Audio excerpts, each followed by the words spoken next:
हम सबकी ज़िंदगी में एक ऐसा समय आया था दोस्तों, जो लॉकडाउन कोविड-19 में हमें लगता था कि मानो पूरी दुनिया थम सी गई हो। पता नहीं क्या होगा या फिर हम इससे बाहर निकलेंगे कि नहीं। लेकिन फाइनली हम बाहर निकल चुके हैं। और लेकिन अभी कोविड-19 के बाद ऐसा लग रहा है दोस्तों, दुनिया इतनी तेज़ी से फास्ट दौड़ रही है, बहुत सारे इनोवेशंस हो रहे हैं, बहुत सारे स्टार्टअप हो रहे हैं, बहुत सारी टेक्नोलॉजी आ रही है, दुनिया बदल रही है दोस्तों। लेकिन पता ही नहीं चल रहा कि कहाँ से कौन सा अपडेट ले ले। एक रेस सी लग चुकी है दोस्तों, कंपटीशन बहुत बढ़ चुका है। पॉपुलेशन तो हमारे इंडिया की बहुत सारी बढ़ ही चुकी है, लेकिन जो ग्लोबल कनेक्टिविटी हुई है वो बहुत अच्छी तरह से हुई है। हम पूरी दुनिया में, हम जो अलग अलग जो फॉरेन कंट्रीज़ वगैरह हैं, हम थोड़ा कनेक्टेड हो चुके हैं अच्छी तरह से। जिस तरह से अभी एआई मतलब आर्टिफिशियल इंटेलिजेंस के जो प्लेटफॉर्म्स है, ऐप्स है, इनोवेशन सामने आ रही है, उस तरह से लगता है कि आने वाले बस कुछ ही समय में हमारी पूरी दुनिया 50% आर्टिफिशियल इंटेलिजेंस से चलेगी।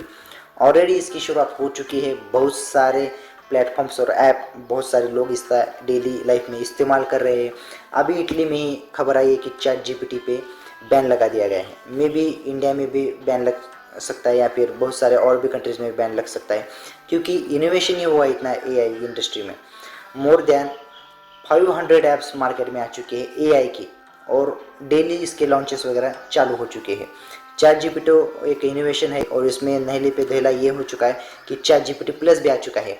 और गूगल, माइक्रोसॉफ्ट, बिंगी, एप्पल और भी बहुत बड़ी कंपनीज है जो एआई लॉन्च कर रही है या फिर उनके ऊपर काम कर रही है। बहुत बड़ा धमाके होने वाला है। गूगल का जो बार्ड है चैट जीपीटी की तरह, वो भी आने वाला है।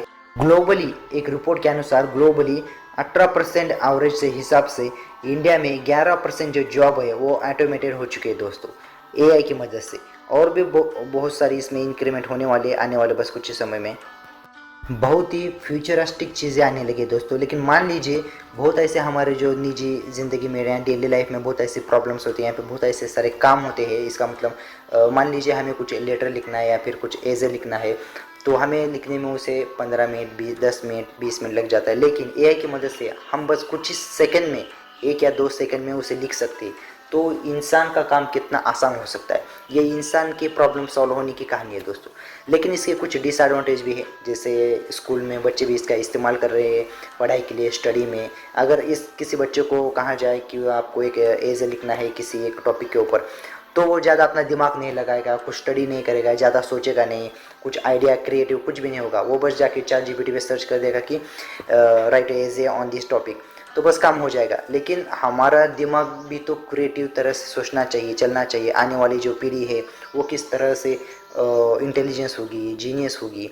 तो इस हिसाब से इसके कुछ डिसएडवांटेज भी है, लेकिन इससे बहुत सारी मदद भी हो जाएगी और इंसान का जो समय है वो भी बहुत सारा बच जाएगा। इससे इनोवेशन तो होने ही वाली है, इसे कोई रोक नहीं सकता। लेकिन बस इसे हैंडल और इसका जो मैनेजमेंट है वो बस अच्छी तरीके से होना चाहिए, जिस तरह से बच्चे के ऊपर या फिर कुछ अच्छी जगहों पे एग्ज़ाम में, स्टूडेंट में इन्हें लॉस बस नहीं होना चाहिए या फिर उन्हें इस्तेमाल करने के लिए नहीं देना देना चाहिए। बाकी सब ठीक है दोस्तों। और अभी करंट ट्रेंड देखा जाए तो मान लीजिए कि आप किसी जूम मीटिंग में है और आपको थोड़ा लेट हो गया ज्वाइन करने में, तो फिर आप उसे रिकैप भी कर सकते हैं, या फिर जो 2 घंटे की मीटिंग है आप उसे 2 मिनट की क्लिप में भी कन्वर्ट कर सकते हैं। ऐसे कुछ एआई टूल्स जल्द ही आ रहे हैं, और आने के बाद इंसान का और भी समय बच जाएगा, और भी चीज़ें अच्छी तरीके से होंगी। तो ये फ्यूचरिस्टिक आर्टिफिशियल इंटेलिजेंस के जो प्लेटफॉर्म्स ऐप्स है, ये बहुत बड़ी इनोवेशन होने वाली है हमारे पूरे वर्ल्ड में। अभी की बात की जाए तो सब कुछ ऑनलाइन हो चुका है दोस्तों। पूरी दुनिया डिजिटल हो सकती है, ऐसा कोई भी इंसान नहीं है जिसके पास मोबाइल नहीं है।